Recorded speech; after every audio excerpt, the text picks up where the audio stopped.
It's the Ted Hьюz letters. The novelist Jane Fiver met Ted Hьюz when she worked for the poet's publisher, Faber and Faber, in London. Here she presents a selection of Hьюz's previously unaired private letters, written between 1952, when he left home to go to Cambridge, to 1972, encompassing a period of great joy and intense tragedy in his life. The Ted Hьюz letters are read by Richard Armitidge.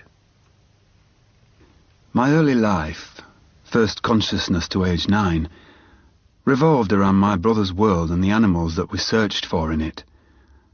I had a peculiar, obsessive relationship to wild creatures, simply their near presence. It's a physical reaction, like a kind of ecstasy. Ted Hьюz was born in 1930 in Mytholmroyd, a small town in West Yorkshire, to William and Edith Hьюz. He was the youngest of 3 children. He had an elder sister, Olwyn, and a brother, Gerald, who was 10 years older and whom he clearly hero-worshipped. When I was 9, the whole thing by a fluke was intensified. We moved to South Yorkshire, where my parents bought a newsagent's and tobacconist's shop in a mining town right in the thick of the coal and steel belt. Simultaneously, the war started, and my brother went off into the RAF. We hardly saw him again until 1945, 6 years later. But before he went, he located right next to the town we lived in and divided from it by a poisonous river, a completely wild stretch of farms.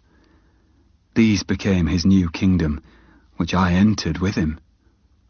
When he went off, they became mine. So, for the next 5 years, I had to keep our Paleolithic Eden going on my own, and I did that.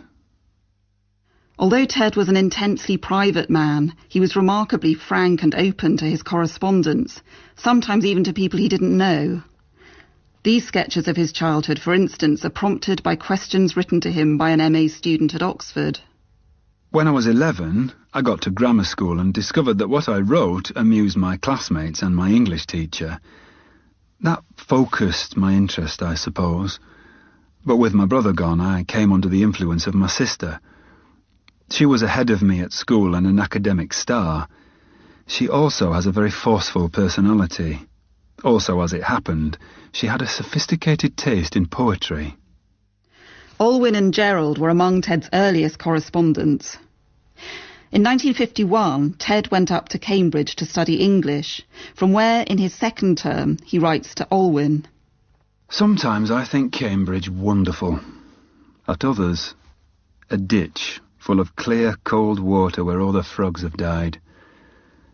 It's a bird without feathers, a purse without money, an old dry apple. All the gutters run pure claret. There's something in the air, I think, which makes people very awake. I've joined the archery club, and I'm very keen. By the end of his second year, disillusioned with the study of English literature, Ted had switched to archaeology and anthropology. He outlines for Gerald a new daily regime for feeding himself and his imagination.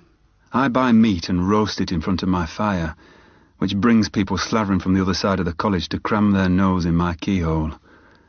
I do this in the middle of the night. I go to bed about 11 and get up at 2:30 in the morning. Then I work and sing and spring about amusing myself and draw grotesque figures on my walls until about 7. Then I go to bed until 9:30. By this means I get 2 first sleeps and feel fresh as a flower. The second, 7 to 9:30 sleep, is always full of the most marvellous dreams, and this is the best part of my day. This is like leading 2 lives. The night is so still and empty, and I'm alone in it so completely, that it's like the great pursuits, shooting and fishing, and smirking at the distance. When Ted left university, he was prepared to take on any kind of work that allowed him time to write. He worked as a rose gardener, as a night watchman, and briefly in the kitchens at London Zoo. When he writes to Olwyn in May 1956, he's contemplating going to Spain to teach English. Events, however, are to take a decisive turn. I have met a first-rate American poetess. She is really good. Certainly one of the best female poets I've ever read, and a damn sight better than the run of good male. Her main enthusiasm at present is me, and she thinks my verses are as good as I think they are, and has, accordingly and efficiently, dispatched about 25 to various immensely paying American mags. For the last month, I've lived about the strongest life I ever did live. The main thing about it, and the thing that has saved it from being just absurd, is that I've written quite a bit. As I'm miserable and fit for nothing if I don't write continuously, I shall, from now on, shape my life round writing instead of squeezing writing into my life where I can. Sylvia Plath had come to Cambridge on a Fulbright scholarship. She met Ted at a party to launch a student magazine, the St. Botolph's Review, and the attraction between them was instantaneous. Within a matter of months, they were married. But in that first year, they were often apart, Sylvia completing her course in Cambridge, where they were keeping the marriage a secret, and Ted living with his parents in Yorkshire, visiting London or Cambridge to see her at weekends. Dearest darling Sylvia, what have I done today? A mouse could not find it if a second of honest labour were a pound of toasted cheese. The impression is that I've come down an Everest of indolence on my bum. I was roused by the nearest thing to your own ponky warmth, which was the wonderful letter. A relic for our 15th child's 15th child. This morning I could work up absolutely no interest in my stupid play, nor had I the spirit for anything else. Yesterday I felt like writing, but today, blank. I've read somewhere in Freud that when a person is suddenly deprived of someone he loves and has built into his life, his working powers often fail temporarily, though I should have thought they would be stimulated. I read a bit, dawdled a bit, and finally went out with my Yeats intending to read on the moors. I went up where it was luminous that evening, and I sat there reading Yeats aloud until I was frozen and my fingers were numb. The letters arrive almost daily and are full of exhortation and encouragement. If you write whatever attracts you, and you write it as hard as you can and as rich, then you can't miss. And a pox on your imitators who will be the new breed of outnumbering gnats. Just write it off in your own way, and make it stand up off the page and jump around the room. Then even if you're writing about your Aunt Agratat's animated carrots, it will sell. One of the original St. Botolph's gang from Cambridge, Lucas Myers, a postgraduate from Tennessee, became a close friend of Ted's. In November 1956, Ted fills him in on developments, both domestic and literary. To explain this address and rumours you've probably been receiving, let me tell you that Sylvia and I were married June 16th. Harper's, did you know, are holding a poetry contest. The entry has to be 60 pages, poems, by someone who has published no book of poems. The judges are Spender, Auden, Marion Moore. The prize is publication in America and England. I can manage about 50 up pages, 30 or so poems, only a few that you've seen. Considering the enemy, that trinity, I have small hopes. In fact, a telegram arrives on the 23rd of February 1957, which, as Sylvia wrote to her mother, made she and Ted jump about yelling and roaring like mad seals. Ted writes to his sister Olwyn the same day. This morning I had news and a half.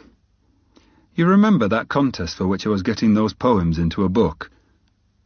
I've won it. You must celebrate it mildly, and at not too great expense. I had a telegram this morning from New York, and Sylvia has not stopped dancing since. It's music for a month. The next day, Ted writes to Gerald. Crook Hill was the estate where Ted had fished as a teenager with his school friend John Woley, Johnny. Though I haven't been fishing for 7 years, I dream every single night that I'm fishing. Often it's the canal at home, vastly altered, sometimes flowing swift and very deep with sharks. Mostly it is Crookhill. I have every kind of fishing adventure. There's always a big fish, and whenever I dream I catch that, the day after I sell a poem. One night I dreamed I caught the grandfather pike at Crookhill, at the corner near the outflow. You and Johnny were pulling at its fins and I was heaving down the slope.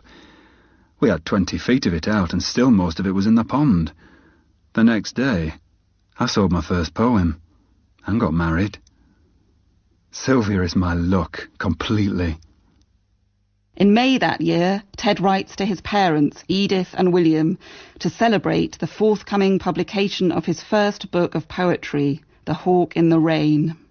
This morning we got specially good news. Faber and Faber wrote to me and told me that Mr. T.S. Eliot likes my poems very much indeed, congratulates me on them, and they will publish the book. Eliot is chief oracle at Faber's. I shall be the first poet ever to publish his first book in both countries, and only about the third to publish any book of poetry simultaneously in both countries. In June of that year, 1957, Ted and Sylvia set sail for America, for Sylvia to take up her teaching post at Smith College, a condition of her scholarship. Ted writes a letter to Olwyn from the ship, touching on an apparent falling out between her and Sylvia when they were all staying together at the Beacon, Ted's parents' house in Yorkshire. The days at home were ill-starred. Don't criticise Sylvia too badly about the way she got up and came after me. After her exams, etc., I suppose she felt nervy. She did, that was obvious. But the Beacon is too small for 5 or 6 people, especially if one of them has an obsession about resting. And everyone was walking in and out and up and down continually. She admires you more than any Englishwoman she's ever met. Her immediate face when she meets someone is too open and too nice. Smarmy, as you said. But that's the American stereotype she clutches at, when she is in fact panic-stricken. Or perhaps, and I think this is more like it, her poise and brain just vanish in a kind of vacuous receptivity. Only this American stereotype manner then keeps her going at all. She says stupid things then that mortify her afterwards. Her second thought, her retrospect, is penetrating, sceptical and subtle, but she can never bring that second-thinking mind to the surface with a person until she's known them some time. She's hard to bring out, in fact. You saw how much better she was the last day. Don't judge her too much on awkward behaviour. I'm sure you see what she's really like. She's no angel, but there's a balance to her worst side. She has a miserable past, which I'll tell you about gradually.